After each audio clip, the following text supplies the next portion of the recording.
Здравейте! В днешното видео ще продължа да споделям с вас своите водещи ценности, които ме задвижват в работата ми с децата, когато им преподавам по български литература. Припомням, че в предишните видеа аз говорих за фокуса върху резултата. За мен това е нещо много важно. Говорих и в следващото видео и за отдадеността. Дали спазваме обещанията, дали проявяваме ангажимент към поетите обещания.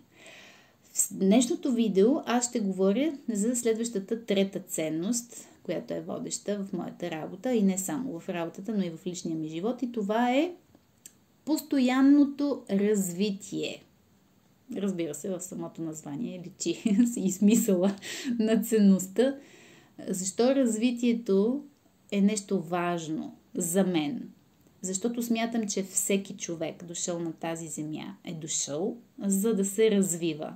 И това важи от рождението до последния дъх на човек. Ние сме тук, това е моето верою, за да се развиваме. Това абсолютно никой не може да ме убеди в противното. Не знам какво мислите вие, ще се радвам да споделите. Как виждам аз нещата за себе си?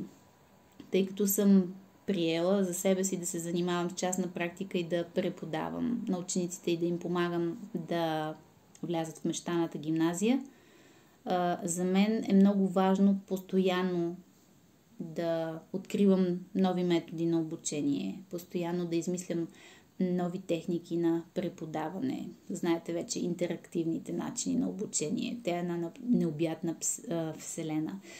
Нови тестови задачи, нов тип фрази, които да предлагам на учениците, нови педагогически техники, нови психологически похвати, с които да им прикува вниманието.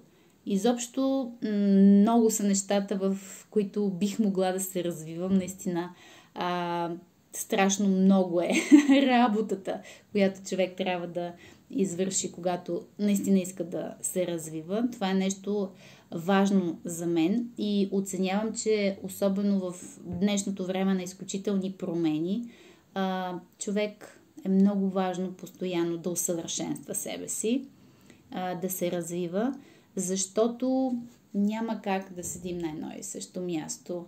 Всъщност няма такова нещо. Някой да каже, ами аз се развих.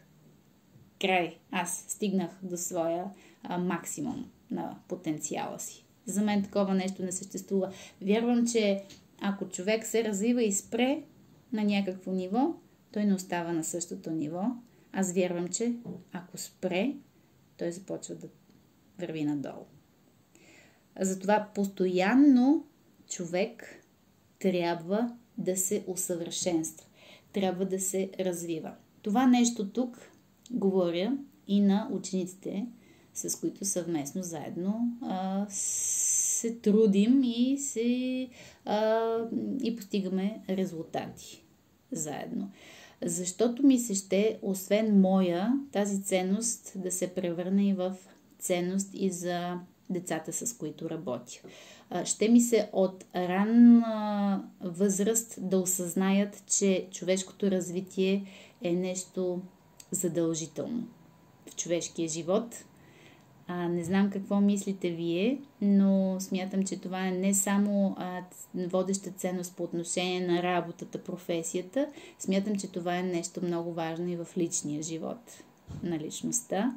Постоянното развитие. Ще се радвам да споделите, дали споделяте моето мнение или сте на друго мнение. Разбира се, всеки избира своите ценности.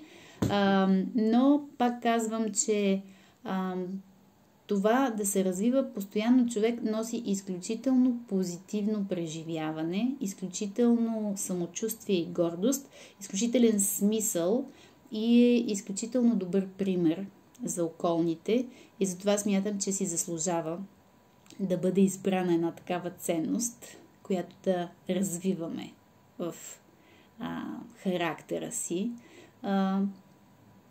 Ще се радвам да споделите какво е вашето мнение. За сега казвам чао и ще се видим в следващото ни видео, когато ще споделя следващата водеща ценност в работата си. Чао!